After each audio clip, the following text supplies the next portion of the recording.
Hello everyone, today I'm here to talk all about summer reads. So I'm going to make this video a two-part series. The first video you're seeing right now, obviously, you can tell by the title, are going to be my favorite summer reads from the adult genre. And my next summer reads video is going to be all of my summer reads I recommend that are from the young adult, aka the YA genre. If you don't know, I'm a very seasonal reader. I make seasonal videos a ton. I am not only a seasonal reader, I'm a very seasonal person. That is my personality to a T. You can tell by the way I dress, by the way I decorate, what I read. I love the different seasons. So we're in summer, and what summer reads for me are light and kind of fluffy reads. I read a lot of romance all year round, but a lot in the summertime because I just like reading light and happy things, a lot of romance, a lot of rom-coms, chick lit, but I also like reading some thrillers. So today I'm going to share with you a ton of adult romantic, contemporary books, whatever you want to call them, and a few thrillers that I think are perfect to read by the beach, by the pool, in your house with the AC blasting, whatever you want to do. I think these are great summer recommendations. I've done these before so many times, so I'll link all the videos down below. So without further ado, let's dive on in.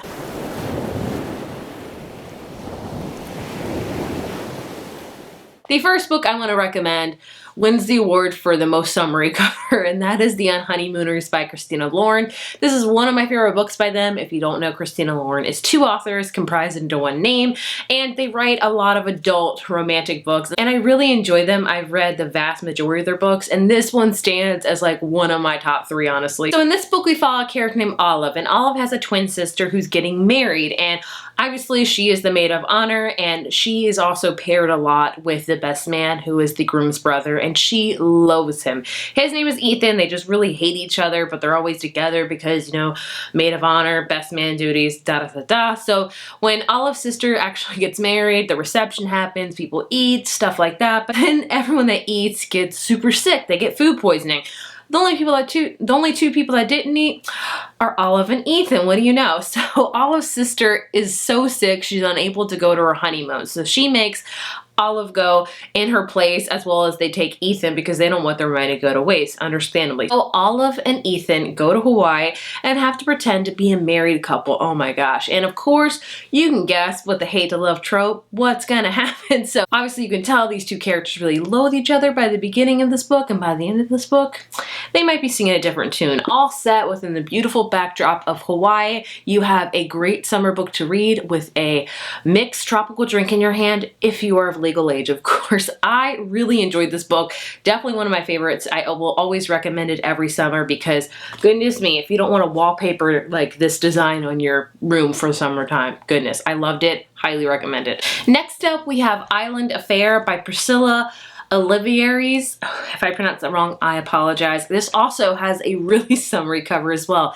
You can tell I'm really into summery covers. Like, sign me up for all of them. I recently read this on NetGalley and I loved it. It's definitely a book that is going under the radar, but I think would make for a great summer read.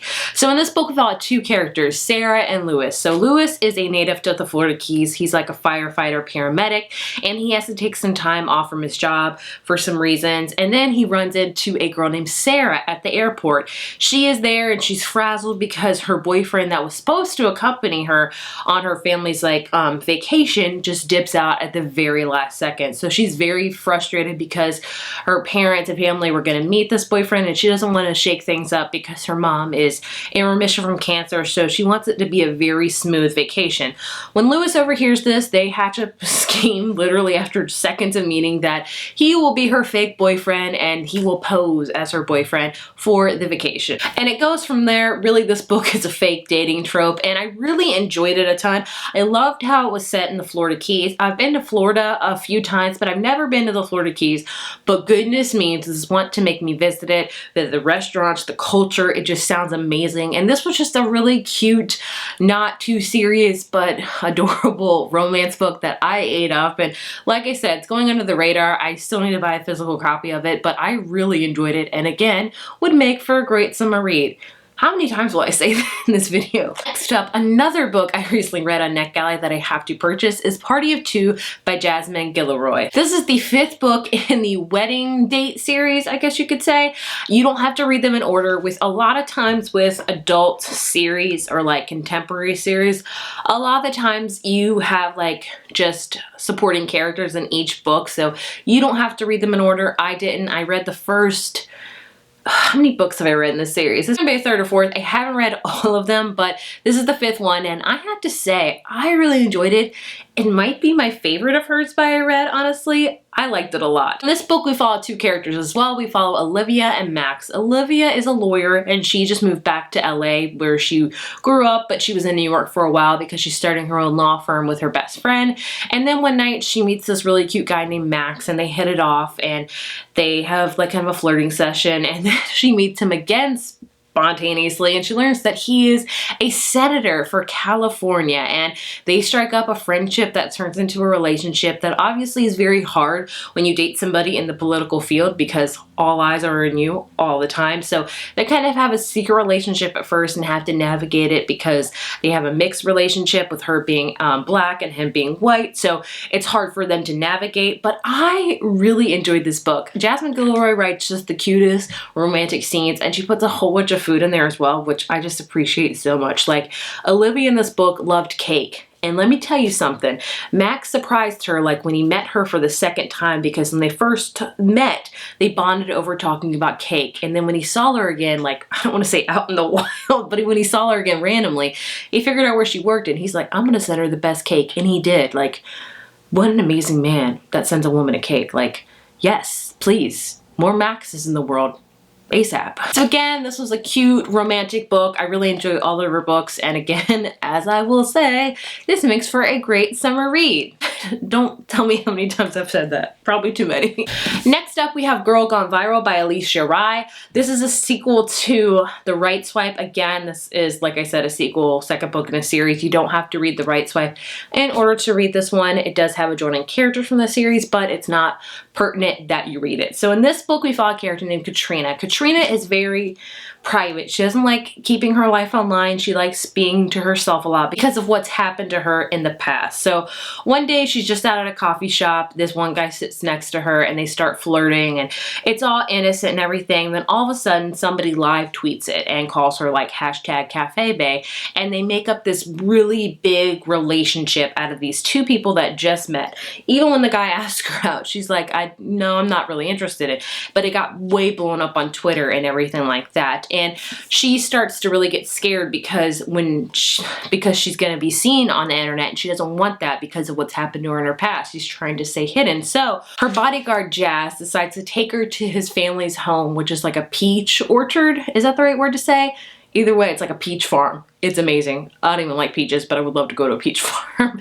And there they kind of hide out and wait till the media dies down where she can feel safe again, and they kind of bond over that. They've been together as friends for a while, and they both have feelings for each other. This is a slow burn friends to lovers romance that I loved so much. And these 2 characters were just amazing people. They were both so kind-hearted and good-hearted and were just so nice and refreshing to read. I love this one. It's definitely my favorite book I've read by this author, but I want to read more because goodness me, I love Katrina so, so dearly. Next up, we have Get a Life, Chloe Brown by Talia Hibbert. I read this book last year and fell in love. I'm currently reading the sequel to this one, Take a Hint, Dani Brown. Now, these are sequels, like I said.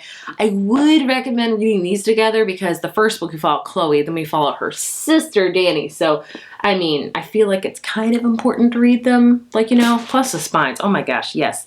I love these covers too. I can gush about them forever. But I can only talk about Chloe because I'm in the middle of this, so I can't fully recommend it yet, but I'm loving it and probably would recommend it. So this book we follow Chloe, who is chronically ill, and she's a very recluse. She doesn't do a lot of things. She is kind of closed off, and then she decides that she wants to get a life. She makes a list of all these things that she wants to do, like go enjoy a drunken night out, ride a motorcycle, go camping, have meaningless but thoroughly enjoyable sex, travel the world with nothing but hand luggage, and do something bad. So she doesn't know how to quite navigate this, so she decides to enlist her, like, apartment's handyman named Red. They strike up a friendship and he helps her out with her list, and you can guess what happens from there. This was adorable, sweet, body positive as well. Chloe Brown is a plus size woman that is proud of it, and I love it because I'm a plus size woman, and it's really hard for me sometimes. There are days where I'm confident. I'm a plus size woman and I love it. And there are some days where I'm just like, oh, it's really hard. But I love Chloe Brown. She was adorable. Dani, the sequel is, oh, I love her as well. She's sarcastic. She's funny. I recommend it. I've read 3 after this one. I've read 3 Talia Hibbert's books, and she's quickly becoming one of my favorite adult rom-com writers. I love her books dearly. Highly recommend both of them. My next book I want to recommend for summer is Beach Read by Emily Henry. I love this one. It's been going around a lot with good reason. This one we follow a character named January, who is a romance writer, and her father has passed away, and she learns a lot of things about her father that she did not know that kind of makes her lose all notion of love and all the romance that she's written.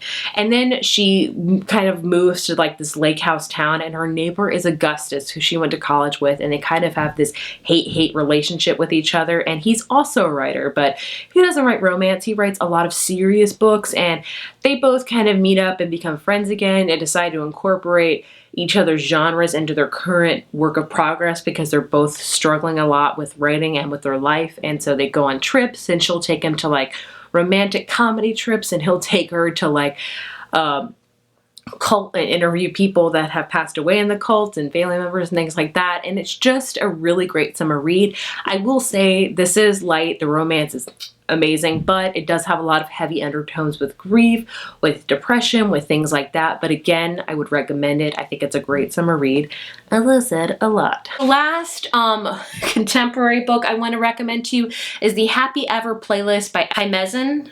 I'm really trying to pronounce that right, and I apologize so dearly for all of you guys that correct me. Please continue to do so. I believe it's with the H. I'm trying to pronounce it. I've been looking it up, but sometimes I just, Either way, I apologize. This book is another sequel. I promise I don't read all contemporary, like, series, but that's just been the trend lately, but I don't hate that at all. This is the sequel to the book The Friend Zone by her, which I read last year, and I didn't really like it, honestly. Like, it was okay. It wasn't that great.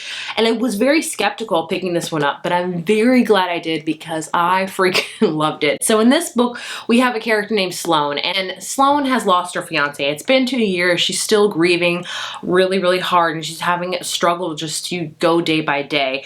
And one day when she's driving around, a dog literally jumps in her car from her sunroof, like literally. His name is Tucker, and she falls in love.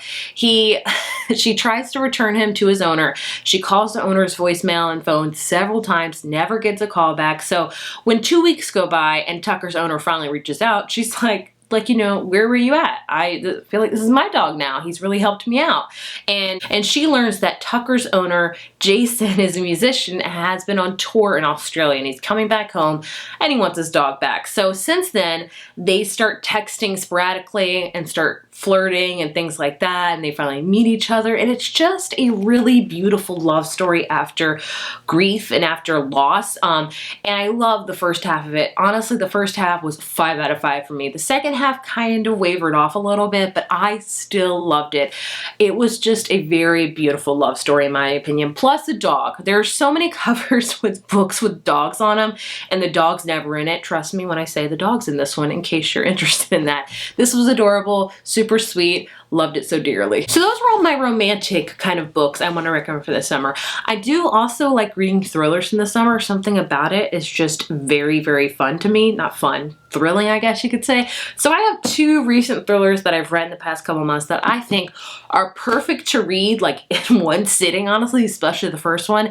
You can just open it by the poolside, by the beach, and be done with it very, very soon because it's so captivating and it just keeps you gripped. So the first one is The Guest List by Lucy Foley. I read this and I loved it. All I can tell you about this book, and all you need to know because it's thriller, the less you know the better, is it's about this island where this wedding happens, and it's a wedding of like, imagine Bear Grylls and like a fashion blogger got married, if you will. It's a pretty exclusive wedding, and only a certain number of people are coming, and you're following a slew of characters. You're following the bride, the groom, the wedding planner, the groom's sister, things like that. And it's just really intricate with all the characters. All you know is someone is murdered and you don't know who died and you don't know who did it. So you have to piece it together. It's very, very short. It does take a little bit to get into, but the ending is worth it. Believe you me, I flew through this book in like a day. Loved it so much. And the last book I want to recommend, the last thriller and the last book in this video, is Home Before Dark by Riley Sager. This is his most recent release, and I've read all of his books and I've liked them, but I freaking love this book.